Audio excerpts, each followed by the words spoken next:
بسم اللہ الرحمن الرحیم، اللہم صلی علی محمد وعلی آل محمد۔ ناظرین و سامعین کرام، قرآن حکیم فرقان حمید جو ہمارے لیے سراپا ہدایت ہے اور آخری ابن آدم کے لیے بھی ہدایت کا چراغ ہے۔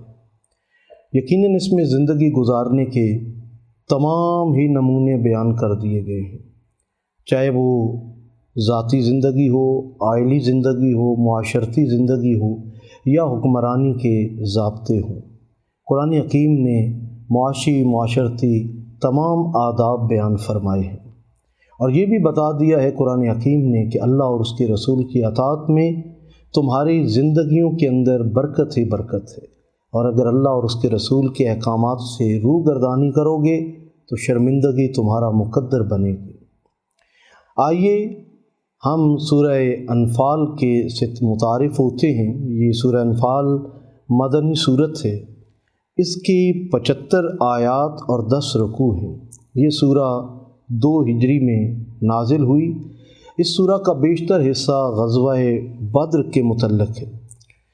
پروردگار ارض و سما نے مکہ مکرمہ سے ہجرت کے بعد جب مسلمان مدینہ المنورہ میں تشریف لاتے ہیں تو وہاں حالات یکسر بدل جاتے ہیں۔ بڑے 2 قبیلے وہاں موجود ہوتے ہیں، اوس و خزرج، اور وہاں تیزی سے وہ لوگ اسلام کی طرف جو ہے وہ لپکتے ہیں۔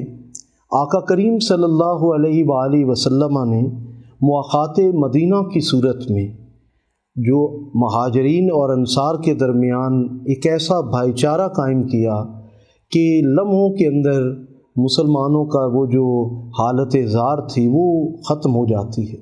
یہ ساری منظر کشی کفار مکہ بھی دیکھ رہے تھے، اور اہل مکہ اس کے سبب تکلیف میں مبتلا تھے۔ وہ نہیں چاہتے تھے کہ بانی اسلام اور اہل اسلام خوشحالی کی زندگی گزاریں یا اسلام کی شمع اسی طرح جو ہے وہ روشنی پھیلاتی چلی جائے۔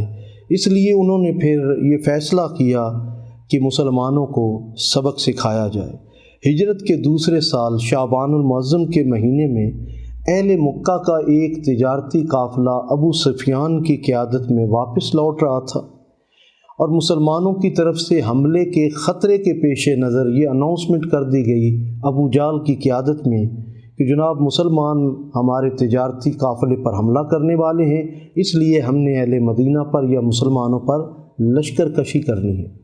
یوں تو وہ قافلہ سلامتی کے ساتھ مکہ میں پہنچ گیا، لیکن چونکہ انہوں نے فیصلہ کر لیا تھا کہ ہم نے مدینہ پر حملہ کرنا ہے، تو نبی کریم صلی اللہ علیہ وآلہ وسلم نے 313 مسلمانوں کی حمایت کے ساتھ مقابلہ کے لیے نکلے۔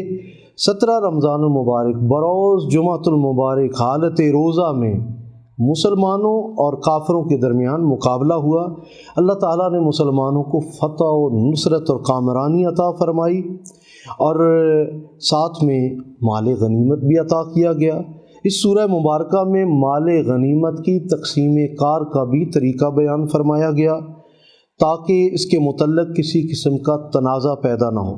صلح و جنگ کے تمام معاہدوں کی پابندی کا حکم فرمایا تاکہ یہ امت جس کے نبی کی بعثت کا ایک بڑا مقصد مکارم اخلاق کی تکمیل ہے، وہ صلح و جنگ ہر حالت میں ان مکارم اخلاق کی علم بردار ہو۔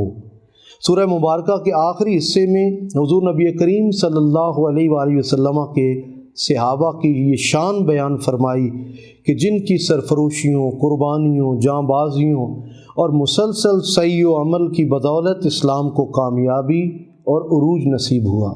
اس کے جو عام واقعات اور نکات ہیں سورہ انفال کے، وہ یہ ہیں کہ آیت نمبر 11 سے 17 تک واقعات بدر بیان کیے گئے ہیں، اور نضر بن حارث کا وہ واقعہ جس میں وہ حضور نبی کریم صلی اللہ علیہ وآلہ وسلم کو شہید کرنے کی سازش کرتا ہے، اس واقعہ کا بیان آیت نمبر 30 اور 31 میں ہے۔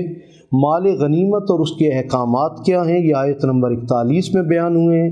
اخلاص کی وضاحت آیت نمبر 47 میں بیان ہوئی ہے۔ آیت نمبر 58 میں خیانت کے متعلق بھی ایک واقعہ بیان کیا گیا ہے۔ آیت نمبر 60 میں اللہ کی راہ میں قربانی کی وضاحت کی گئی ہے، اور آیت نمبر 60 کے اندر جنگ کی تیاری کا تذکرہ ہے۔ آیت نمبر 72 میں اسلامی معاشرے کی مختلف عناصر کی وضاحت کی گئی ہے۔ یہ وہ عام نکات اور تعارف تھا سورہ انفال کا۔ پروردگار عالم ہمیں قرآن حکیم کو پڑھنے، سمجھنے اور اس پر عمل کی توفیق عطا فرمائے۔ وما علینا الا البلاغ۔